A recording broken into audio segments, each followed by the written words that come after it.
আমার ইউটিউব চ্যানেলে সবাইকে আর একবার স্বাগত। আজকে আমরা গঙ্গাসাগরের বেস ক্যাম্প সেখানে পৌঁছাবো। সকলেই জানেন বিভিন্ন তীর্থস্থানের একটি বেস ক্যাম্প থাকে, সকলে সেখানে জড়ো হন, তারপরে সেই উদ্দেশ্যে রওনা দেন। আমরা প্রথমেই দশ মহাবতারের কূর্ম অবতারকে দেখাচ্ছি। এটি গঙ্গার পাড়ে উঠে এসেছিল, আমরা তাকে আবার গঙ্গায় নামিয়ে দিয়েছি। এটা জীবন্ত অবস্থায় রয়েছে। যাই হোক, এখানে আসতে গেলে আপনাকে প্রথমেই সহজ পথ, ট্রেন পথ, সেটি দমদম থেকে যে সার্কুলার রোড রয়েছে সেই সার্কুলার মেট্রোতে করে বাবুঘাটে আসতে হবে। এই বাবুঘাটের একদম স্টেশনের পাশেই এই গঙ্গার ঘাট। এখানে কলকাতার বুকে যে গঙ্গারতি শুরু হয়েছে এটা এখানেই হয়।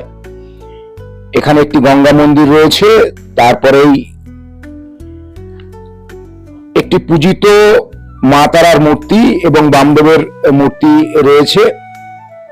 এই বাবুঘাটের সাইডে রেখে গেছেন তারা মাকে পুজো করে। যাই হোক, মায়ের যেহেতু বিসর্জন নেই তাই এখানে বহু লোক গঙ্গায় নামিয়ে দেন। এই পাশে এই হচ্ছে বাবুঘাট। এখান থেকে সামান্য হাঁটা পথে আজকের আমাদের গন্তব্য। সব তীর্থ বারবার, গঙ্গাসাগর একবার, এই মিত আর এখন নেই। এখন যে কোনো সময়, যে কোনো দিন এই গঙ্গাসাগরে পৌঁছানো যায়। এখানে কপিল মুনির আশ্রম রয়েছে। বিশেষ তিথি এই মকর সংক্রান্তিতে সকলেই সেখানে গিয়ে পুণ্য স্নান করে কপিল মুনির আশ্রমে পুজো দেন। চলুন আমরা আপনাদের সেই বাবুঘাটের বেস ক্যাম্পে কি প্রস্তুতি, কিভাবে সমস্ত বিষয় বা কোথা থেকে সাধুরা এসছে সেটা আপনাদের দেখিয়ে দেব। এখানে লক্ষ ভক্ত জড়ো হয় এই বেস ক্যাম্পে। তারপরে সেখান থেকে আবার গঙ্গাসাগরের উদ্দেশ্যে রওনা দেন। এটি প্রথম গেট। চলুন আমরা ধীরে ধীরে পৌঁছে যাই। এখনো সম্পূর্ণ ভান্ডারার বা যে ক্যাম্পের যে অবস্থা সম্পূর্ণ তৈরি হয়ে ওঠেনি। আমরা দু একদিন আগেই পৌঁছে গেছিলাম। সাধুরা প্রায় এসেই পড়েছেন, তাদের আখড়া রেডি করেছেন, সেখানেই তাদের অবস্থান। ধীরে ধীরে সমস্তটা দেখাবো, দেখতে থাকুন। এখানে কেউ খালি পেটে থাকেন না, আর এখানে খাবার বা থাকবার জন্য কোনো পয়সার প্রয়োজন হয় না। বিভিন্ন ধর্মীয় সংস্থা তাদের এই ভান্ডারার ব্যবস্থা করেন। চলুন, এরকম একটি ভান্ডারায় আমরা এসে পৌঁছেছি, যেখানে দুপুরের খাবার দেওয়া চলছে। পুরি, সবজি, ভাত, ডাল সমস্ত কিছুরই ব্যবস্থা রয়েছে এবং আন্তরিকতার সাথেই এই ভান্ডারাগুলো চলে। দিন রাত 24 ঘন্টা এখানে ভান্ডারা চলে। আপনারা যে কোনো সময় এলে এখানকার ভান্ডারার প্রসাদ পাবেন। আপনারা কেউ খালি পেটে ফিরবেন না, খালি হাতে ফিরবেন না। আর যারা দূর থেকে আসেন, যেমন উত্তরপ্রদেশ, মধ্যপ্রদেশ, গুজরাট বা বিহার, প্রত্যেকেই এখানে এসে একটি দিন অবস্থান করেন। তারপরের দিন আবার সকালে বাস ধরে বা ট্রেন ধরে গঙ্গাসাগরের উদ্দেশ্যে রওনা দেন। একটি এই জন্যই বেস ক্যাম্প বলেছি। দেখুন, পিছন দিকে আপনাদের নিয়ে এসেছি কি প্রস্তুতি চলছে, সম্পূর্ণটা দেখাবো। আর অনেকেই ভাবছেন যে কোনো রকম ভাবেই এখানে খাওয়ানো হয়, সেরকম নয়। একদম আন্তরিকতার সাথে এবং গরম সমস্ত খাবার পরিবেশন হয়।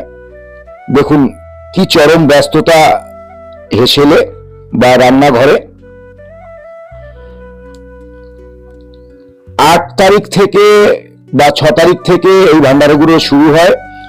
একদম 15 তারিখ 16 তারিখ পর্যন্ত এই ভান্ডারা চলে। যেহেতু এবছর 2026-এ 14 জানুয়ারি মকর সংক্রান্তি পড়েছে, তো সেই দিন বা তার আগে বা দুদিন আগে থেকে সমস্ত এই ক্যাম্পগুলো সব ফাঁকা হয়ে যাবে। তবুও ফিরে এসে আবার এখানেই ওঠেন, উঠে তারপরে তাদের গন্তব্যে যে যার প্রদেশে ফিরে যান। দেখুন কি বিরাট একটা টিম এসছে, তাদেরই এক ঝলক আপনাদের দেখিয়ে দেওয়ার চেষ্টা করছি। এরপরে সমস্ত সাধুদের দেখাবো, দেখতে থাকুন।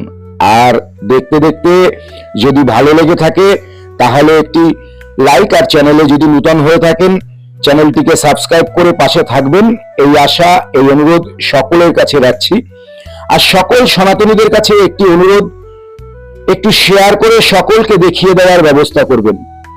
এখানে সরকারের তরফ থেকে বিনামূল্যে জল, ওষুধ সমস্ত কিছুর ব্যবস্থা করা হয়, সেটা সম্পূর্ণ দেখাবো, দেখতে থাকুন। চলুন এরপরে আপনাদের দেখাবো আমাদের গৃহী মানুষ আর সাধুদের মধ্যে তফাৎ। আমরা যেখানে কার্লনের গদিতে এই ঠান্ডায় শুয়ে ঘুম আসে না, সেখানে এই সাধু বাবাকে দেখুন, একদম খোলা আকাশে, একদম ধরাভূমির উপরে, কি বিন্দাস, কি নিশ্চিন্ত, কি সমর্পণ, ঘুমিয়ে আছে। চলুন আরেকটি ভান্ডারাতে এসে পৌঁছেছি। এখানে প্রায় বিকেল হয়ে এসেছে। এখানে রুটি সবজি দেওয়া হচ্ছে, আর রুটি বানানোর জন্য দেখুন আধুনিক মেশিন আনা হয়েছে। আসলে এই আধুনিক যন্ত্রটি না থাকলে এত মানুষের এই রুটি বানিয়ে গরম গরম পরিবেশন করা সম্ভবই নয়। যন্ত্র আমাদের সেই উপকার করে দিয়েছে। এখানে এরকম গাড়ি একটা নয়, একাধিক রয়েছে। আর একটি ভান্ডারা, এই জন্য বলেছি লক্ষ মানুষ এলেও এখানে কেউ খালি পেটে থাকে না, প্রত্যেকেই অন্ন পান।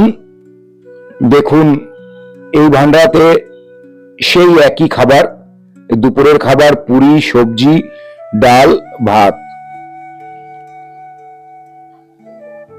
এরপরে আপনাদের দেখাবো এখানে কি কি আখড়া হয়েছে,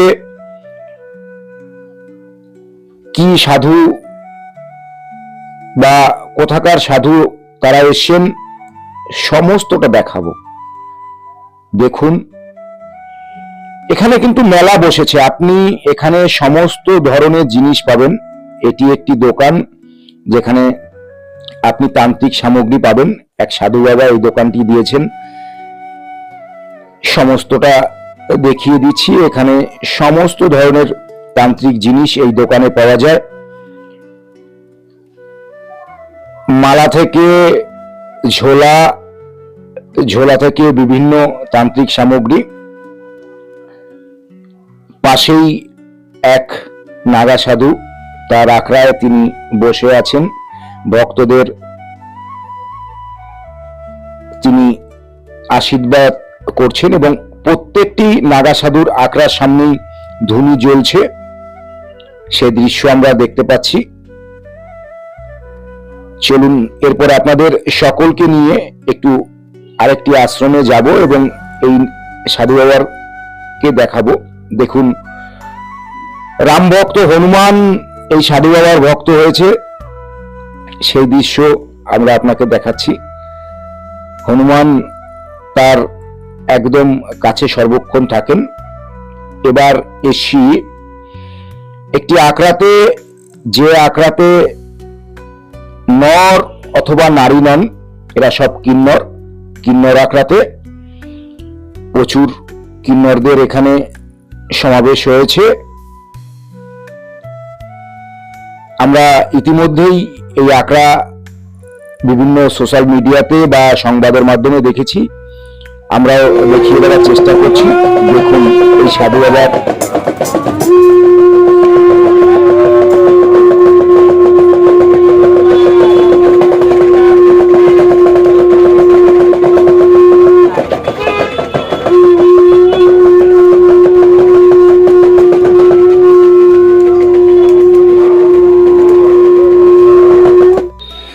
এই সাধু বাবার সিংহাধ্বনি শোনার পরে এই আখড়ার সামনেই আমরা দাঁড়িয়ে আছি। আমরা দেখব এই কিন্নরদের আশীর্বাদ করা দৃশ্য। এরা ঈশ্বর সমর্পিত, সদা হাস্যময়ী। তারা সকলকেই ডেকে ডেকে আশীর্বাদ করছেন। আমরা এক জীবনে যা করতে পারবো না তারা ঈশ্বর প্রদত্ত, তারা নর এবং নারী, অর্ধনারীশ্বর। চলুন বিভিন্ন সাধু বাবাদের যে আরো আখড়া রয়েছে সেখানে যাচ্ছি। আমরা এখন শনি মহারাজ, ইনি সোশ্যাল মিডিয়ায় খুব বিখ্যাত, আমরা আগেও দেখেছি, আবার আপনাদের দেখাচ্ছি। এখানে আরেকটি, আমরা কলকাতার বুকে কাশী বিশ্বনাথ সেবা সমিতির সকলেই নাম শুনেছি, তাদেরও একটি আখড়া হয়েছে, সেখানেও ভোজন বিতরণ হচ্ছে। এরপরে এসেছি, এই এত মানুষ এসছেন, তো এখানে বাথরুমের কি ব্যবস্থা করেছেন সরকার সেটা এক ঝলক আপনাদের দেখিয়ে দিচ্ছি। আপনারা ঢুকলেই শেষ প্রান্তে এলে এখানে এরকম জেন্টস এবং লেডিস, পুরুষ এবং মহিলাদের আলাদা আলাদা জায়গা করা আছে। এখানে একদম সুন্দর অনেকগুলো বাথরুমের ব্যবস্থা করা হয়েছে এবং সবসময় এর নজরদারিতে রাখা হয় এবং পরিষ্কার হয়। আমরা একদম শেষ প্রান্তে এসে পৌঁছেছি। এরপরে আপনাদের দেখাবো একটি আখড়াতে শ্রীকৃষ্ণের একটি সুন্দর বিগ্রহ, আপনারা দেখতে থাকুন। আজকের মতো এখানেই শেষ করব।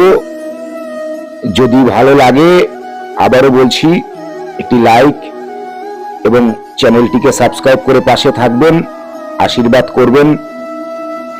জয় গুরু, জয় জয় মা তারা, জয় রাধা গোবিন্দ।